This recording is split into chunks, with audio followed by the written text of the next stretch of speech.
एक बार फिर से आप सभी का स्वागत है। हम अध्ययन कर रहे हैं लय व्यवस्था का और अभी हमने लय व्यवस्था का पहला विभाजन जो कि चढ़ावा और बलिदान है, जो कि लय व्यवस्था उसके पहले अध्याय से लेकर के 7वें अध्याय तक पाया जाता है, उसका हमने अध्ययन किया, हमने जाना। वहां पर परमेश्वर ने 5 प्रकार की बलि विधियों को बताया है। होम बलि, अन्य बलि, पाप बलि, दोष बलि और मेल बलि, उनकी विधियों को बताया है और हमने इनका बहुत अच्छे से अध्ययन किया कि होम बलि का क्या मतलब है, अन्य बलि का क्या मतलब है और मसीही विश्वासियों के जीवन में इनका क्या महत्व है और वो कैसे प्रभु यीशु मसीह पर विश्वास करने के द्वारा आज आत्मिक रूप से उन बलियों को परमेश्वर को चढ़ाते हैं। वो फिजिकल रूप से नहीं चढ़ाते बल्कि वो आत्मिक रूप से चढ़ाते हैं। और इसके विषय में हम इब्रानियों की पत्री उसके 10वें अध्याय 6ठे वचन से लेकर के हम 9वें वचन तक इस बात को पढ़ते हैं। वहां साफ तौर पे लिखा है, दाऊद ने अपने भजन में 40वां अध्याय 6ठे वचन से लेकर 8वें वचन तक इस बात को कहा है कि परमेश्वर होम बलियों और पाप बलियों से प्रसन्न नहीं होता है। और इसी बात का हवाला देते हुए इब्रानियों की पत्री 10वें अध्याय 8वें वचन में लेखक लिखते हैं कि ना तूने बलिदान और ना भेंट और होम बलियों और पाप बलियों को चाहा और ना तू उससे प्रसन्न हुआ। यानी कि परमेश्वर इन फिजिकल चीजों से प्रसन्न नहीं होता था।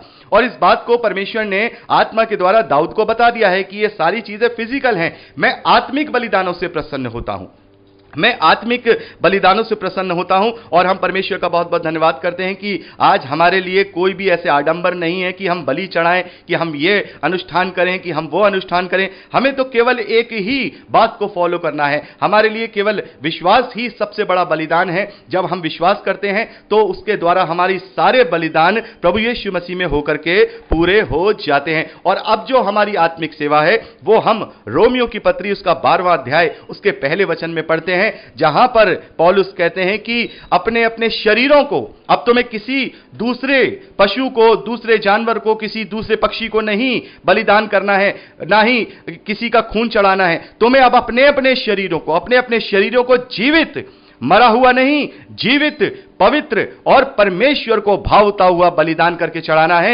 यही तुम्हारी आत्मिक सेवा है, यही तुम्हारी वर्शिप है, यही तुम्हारी आराधना है, यही तुम्हारी स्तुति है। और इस वचन को लेकर के हम बहुत अच्छी तरह से डिस्कशन कर चुके हैं कि आत्मिक सेवा क्या है। हमें अपने आप को पूरी रीति से परमेश्वर के ग्रहण योग्य बनाना है, अपने पुराने मनुष्य तत्व को सही रीति से मारना है, उसका बलिदान करना है, उसे सैक्रिफाइस करना है। और यही हमारी सच्ची और आत्मिक सेवा है, क्योंकि परमेश्वर ना तो होम बलियों से प्रसन्न होता है, ना ही मेल बलियों से प्रसन्न होता है, ना ही पाप बलियों से प्रसन्न होता है, ना ही दोष बलि से प्रसन्न होता है, ना ही अन्य बलि से प्रसन्न होता है। वो प्रसन्न होता है तो सच्चे आत्मिक बलिदान से, जो कि हमें हमारे प्यारे प्रभु यीशु मसीह ने सिखाए हैं। तो मेरे प्यारे बहनों, आशा करता हूं कि यह पैटर्न आपको अच्छा लगा होगा। हमने अच्छी तरह से यहां पर अध्ययन किया है और समय निकाल करके आप इनकी विधियों को आराम से पढ़ लीजिएगा, पहले अध्याय से लेकर के 7वें अध्याय तक। अब अगली रिकॉर्डिंग में हम यानी कि परसों दूसरा भाग यानी कि दूसरे विभाजन के विषय में बात करेंगे, जो कि लय व्यवस्था उसके 8वें अध्याय से लेकर के 10वें अध्याय तक पाया जाता है।